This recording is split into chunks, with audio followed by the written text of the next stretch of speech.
It has been more than 16 years since a civilian working for the Navy was charged with passing secrets to Israel. Jonathan Pollard pled guilty to conspiracy to commit espionage and is serving a life sentence. At first, Israeli leaders claimed Pollard was part of a rogue operation, but later took responsibility for his work. Now, Fox News has learned some U.S. investigators believe that there are Israelis again very much engaged in spying in and on the U.S., who may have known things they didn't tell us before September 11th. Fox News correspondent Carl Cameron has details in the first of a four-part series. Since September 11th, more than 60 Israelis have been arrested or detained, either under the new Patriot anti-terrorism law or for immigration violations. A handful of active Israeli military were among those detained, according to investigators, who say some of the detainees also failed polygraph questions when asked about alleged surveillance activities against and in the United States. There is no indication that the Israelis were involved in the 9/11 attacks, but investigators suspect that the Israelis may have gathered intelligence about the attacks in advance and not shared it. A highly placed investigator said there are, quote, tie-ins, but when asked for details, he flatly refused to describe them, saying, quote, evidence linking these Israelis to 9/11 is classified. I cannot tell you about evidence that has been gathered. It's classified information. Fox News has learned that one group of Israelis, spotted in North Carolina recently, is suspected of keeping an apartment in California to spy on a group of Arabs who the United States is also investigating for links to terrorism. Numerous classified documents obtained by Fox News indicate that even prior to September 11th, as many as 140 other Israelis had been detained or arrested in a secretive and sprawling investigation into suspected espionage by Israelis in the United States. Investigators from numerous government agencies are part of a working group that's been compiling evidence since the mid-90s. These documents detail hundreds of incidents in cities and towns across the country that investigators say, quote, may well be an organized intelligence gathering activity. The first part of the investigation focuses on Israelis who say they are art students from the University of Jerusalem and Bezalel Academy. They repeatedly made contact with U.S. government personnel, the report says, by saying they wanted to sell cheap art or handiwork. Documents say they, quote, targeted and penetrated military bases, the DEA, FBI, and dozens of other government facilities, and even secret offices and unlisted private homes of law enforcement and intelligence personnel. The majority of those questioned, quote, stated they served in military intelligence, electronic surveillance intercept, and/or explosive ordnance units. Another part of the investigation has resulted in the detention and arrests of dozens of Israelis at American Mall kiosks, where they've been selling toys called Puzzle Car and Zoomcopter. Investigators suspect a front. Shortly after the New York Times and Washington Post reported the Israeli detentions last month, the carts began vanishing. Zoomcopter's webpage says, we are aware of the situation caused by thousands of mall carts being closed at the last minute. This in no way reflects the quality of the toy or its saleability. The problem lies in the operator's business policies. Why would Israelis spy in and on the U.S.? A General Accounting Office investigation referred to Israel as Country A and said, quote, according to a U.S. intelligence agency, the government of Country A conducts the most aggressive espionage operation against the U.S. of any U.S. ally. A defense intelligence report said Israel has a voracious appetite for information and, quote, the Israelis are motivated by strong survival instincts which dictate every facet of their political and economic policies. It aggressively collects military and industrial technology, and the U.S. is a high priority target. The document concludes, quote, Israel possesses the resources and technical capability to achieve its collection objectives. A spokesman for the Israeli embassy here in Washington issued a categorical denial, saying any suggestion that Israelis are spying in or on the U.S. is, quote, simply not true. There are other things to consider, and in the days ahead, we will take a look at the U.S. phone system and law enforcement's methods for wiretaps, and an investigation into the possibility that both have been compromised by our friends and allies overseas. Brett? Carl, what about this question of advanced knowledge of what was going to happen on 9/11? How clear are investigators that some Israeli agents may have known something? Well, it's very explosive information, obviously, and there's a great deal of evidence that they say they have collected. None of it necessarily conclusive. It's more when they put it all together. A bigger question, they say, is how could they not have known? Almost a direct quote, Brett. This going to the fact that they were spying on some Arabs, right? Correct. All right, Carl, thanks very much. We reported on the approximately 60 Israelis who had been detained in connection with the September 11th terrorism investigation.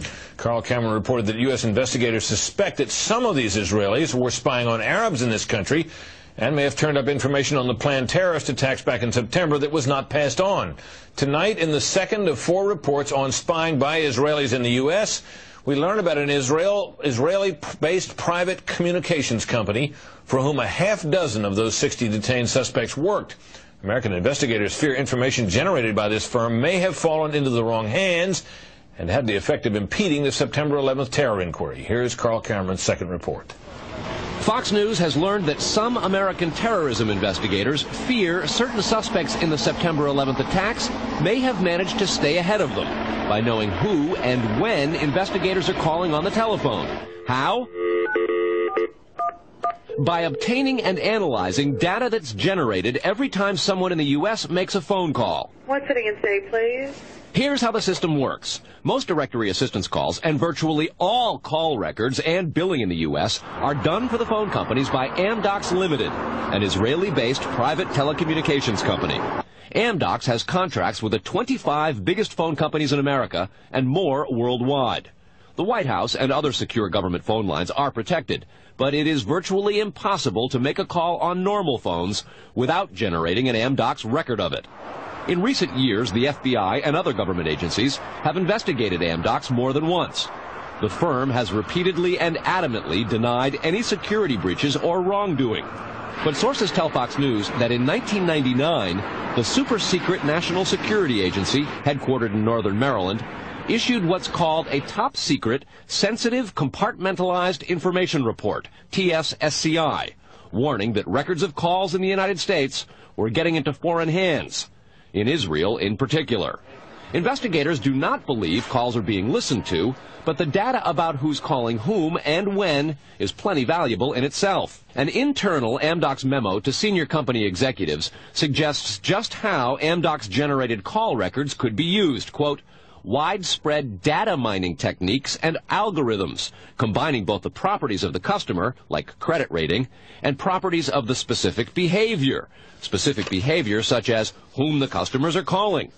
The Amdocs memo says the system should be used to prevent phone fraud, but U.S. counterintelligence analysts say it could also be used to spy through the phone system. Fox News has learned that the NSA has held numerous classified conferences to warn the FBI and CIA how Amdocs records could be used. At one NSA briefing, a diagram by the Argonne National Lab was used to show that if the phone records are not secure, major security breaches are possible. Another briefing document said, quote, it has become increasingly apparent that systems and networks are vulnerable. Such crimes always involve unauthorized persons or persons who exceed their authorization, acting on exploitable vulnerabilities. Those vulnerabilities are growing because, according to another briefing, the U.S. relies too much on foreign companies like Amdocs for high-tech equipment and software. Quote, many factors have led to increased dependence on code developed overseas. We buy rather than train or develop solutions. U.S. intelligence does not believe the Israeli government is involved in a misuse of Amdocs information, and Amdocs insists that its data is secure. What U.S. government officials are worried about, however, is the possibility that Amdocs data could get into the wrong hands, particularly organized crime, and that would not be the first time that such a thing has happened. Fox News has documents of a 1997 drug trafficking case in Los Angeles in which telephone information, the types that Amdocs collects, was used to, quote, completely compromise the communications of the FBI, the Secret Service, the DEA, and the LAPD. And we'll have that and a lot more in the days ahead, Brett. Carl, I want to take you back to your report last night on those 60 people who were Israelis who were detained in the anti-terror investigation, and the suspicion that some investigators have that they may have picked up information on the 9/11 attacks ahead of time, not passed it on. There was a report, you'll recall, that the Mossad, the Israeli intelligence agency, did indeed send representatives to the U.S. to warn, just before 9/11, that a major terrorist attack was imminent. Why does that not, how does that leave room for the lack of a warning? Well, I remember the report, Britt. We did it first internationally right here on your show on the 14th. What investigators are saying is that that warning from the Mossad was nonspecific and general, and they believe that it may have had something to do with the desire to protect what are called sources and methods in the intelligence community. The suspicion being perhaps those sources and methods were taking place right here in the United States. The question came up in the Select Intelligence Committee on Capitol Hill today. They intend to look into what we reported last night, and specifically that possibility. Brett? So, in other words, the problem wasn't the lack of a warning. The problem was lack of useful details. Quantity of information. All right, Carl, thanks very much. Coming up next, Israeli-based company called Amdocs that generates the computerized records and billing data for nearly every phone call made in America. As Carl Cameron reported, U.S. investigators digging into the 9/11 terrorist attacks fear that suspects may have been tipped off to what they were doing by information leaking out of Amdocs. In tonight's report, we learned that the concern about phone security extends to another company founded in Israel that provides the technology that the U.S. government uses for electronic eavesdropping. Here is Carl Cameron's third report. The company is Comverse Infosys, a subsidiary of an Israeli-run private telecommunications firm with offices throughout the U.S. It provides wiretapping equipment for law enforcement. Here's how wiretapping works in the U.S. Every time you make a call, it passes through the nation's elaborate network of switchers and routers run by the phone companies. Custom computers and software made by companies like Comverse are tied into that network to intercept, record, and store the wiretapped calls, and at the same time transmit them to investigators. The manufacturers have continuing access to the computers so they can service them and keep them free of glitches. This process was authorized by the 1994 Communications Assistance for Law Enforcement Act, or CALEA. Senior government officials have now told Fox News that while CALEA made wiretapping easier, it has led to a system that is seriously vulnerable to compromise and may have undermined the whole wiretapping system. Indeed, Fox News has learned that Attorney General John Ashcroft and FBI Director Robert Mueller were both warned October 18th in a hand-delivered letter from 15 local, state, and federal law enforcement officials who complained that, quote, law enforcement's current electronic surveillance capabilities are less effective today than they were at the time CALEA was enacted. Comverse insists the equipment it installs is secure, but the complaint about this system is that the wiretap computer programs made by Comverse have in effect a back door through which wiretaps themselves can be intercepted by unauthorized parties. Adding to the suspicions is the fact that in Israel, Comverse works closely with the Israeli government and under special programs gets reimbursed for up to 50% of its research and development costs by the Israeli Ministry of Industry and Trade. But investigators within the DEA, INS, and FBI have all told Fox News that to pursue or even suggest Israeli spying through Comverse is considered career suicide. And sources say that while various FBI inquiries into Comverse have been conducted over the years, they've been halted before the actual equipment has ever been thoroughly tested for leaks. A 1999 FCC document indicates several government agencies expressed deep concerns that too many unauthorized, non-law enforcement personnel can access the wiretap system. And the FBI's own nondescript office in Chantilly, Virginia, that actually oversees the CALEA wiretapping program, is among the most agitated about the threat. But there is a bitter turf war internally at FBI. It is the FBI's office in Quantico, Virginia, that has jurisdiction over awarding contracts and buying intercept equipment. And for years, they've thrown much of the business to Comverse. A handful of former U.S. law enforcement officials involved in awarding Comverse government contracts over the years now work for the company. Numerous sources say some of those individuals were asked to leave government service under what knowledgeable sources call troublesome circumstances that remain under administrative review within the Justice Department. And what troubles investigators most, particularly in New York in the counterterrorism investigation of the World Trade Center attack, is that on a number of cases, suspects that they had sought to wiretap and surveil immediately changed their telecommunications processes. They started acting much differently as soon as those supposedly secret wiretaps went into place. Brett? Carl, is there any reason to suspect in this instance that the Israeli government is involved? No, there's not, but there are growing instincts and an awful lot of law enforcement officials in a variety of agencies who suspect that and have begun compiling evidence and a highly classified investigation into precisely that possibility. Brett? All right, Carl, thanks very much. On a long-standing government espionage investigation, federal officials this year have arrested or detained nearly 200 Israeli citizens suspected of belonging to a, quote, organized intelligence gathering operation. The Bush administration has deported most of those arrested after September 11th, although some are in custody under the new anti-terrorism law. Cameron also described an investigation into the possibility that an Israeli firm generated billing data that could be used for intelligence purposes, and described concerns that the federal government's own wiretapping system may be vulnerable. Tonight, in part 4 of the series, we'll learn about the improbable roots of the probe, a drug case that went bad 4 years ago in L.A. Los Angeles, 1997.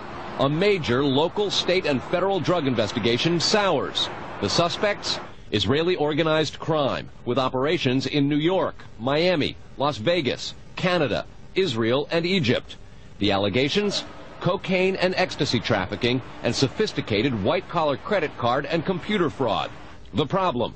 According to classified law enforcement documents obtained by Fox News, the bad guys had the cops' beepers, cell phones, even home phones under surveillance.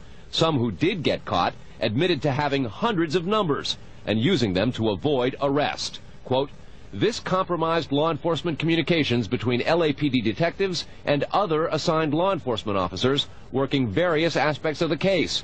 The organization discovered communications between Organized Crime Intelligence Division detectives, the FBI, and the Secret Service. Shock spread from the DEA to the FBI in Washington and then the CIA. An investigation of the problem, according to law enforcement documents, concluded, quote, the organization has apparent extensive access to database systems to identify pertinent personal and biographical information. When investigators tried to find out where the information might have come from, they looked at Amdocs, a publicly traded firm based in Israel. Amdocs generates billing data for virtually every call in America, and they do credit checks. The company denies any leaks, but investigators still fear that the firm's data is getting into the wrong hands. When investigators checked their own wiretapping system for leaks, they grew concerned about potential vulnerabilities in the computers that intercept, record, and store the wiretapped calls. A main contractor is Comverse Infosys, which works closely with the Israeli government and under a special grant program is reimbursed for up to 50% of its research and development costs by Israel's Ministry of Industry and Trade. Asked this week about another sprawling investigation and the detention of 60 Israelis since September 11th, the Bush administration treated the questions like hot potatoes. I would just refer you to the Department of Justice with it. I'm not familiar with the report. I'm aware that some Israeli citizens have been detained. With respect to why they are being detained and the other aspects of your question, whether it's because they are in intelligence services or what they were doing, I will defer to the Department of Justice and the FBI to answer that. Beyond the 60 apprehended or detained and many deported since September 11th, another group of 140 Israeli individuals have been arrested and detained in this year in what government documents describe as, quote, an organized intelligence gathering operation designed to, quote, penetrate government facilities. Most of those individuals said they had served in the Israeli military, which is compulsory there, but they also had, most of them, intelligence expertise and either worked for Amdocs or other companies in Israel that specialize in wiretapping. Earlier this week, the Israeli embassy here in Washington denied any spying against or in the United States. Tony? Carl, we've heard the comments from Ari Fleischer and Colin Powell. What are officials saying behind the scenes? Well, there's real pandemonium described at both the FBI, the DEA, and the INS. A lot of these problems have been well known to some investigators, many of whom have contributed to the reporting on this story. And what they say is happening is supervisors and management are now going back and collecting much of the information because there's tremendous pressure from top levels of all of those agencies to find out exactly what's going on. At the DEA and the FBI already, a variety of administrative reviews are underway, in addition to the investigation of the phenomenon. They want to find out how it is that all this has come out, as well as be very careful because of the explosive nature and very political ramifications of the story itself. Tony? All right, Carl, thanks.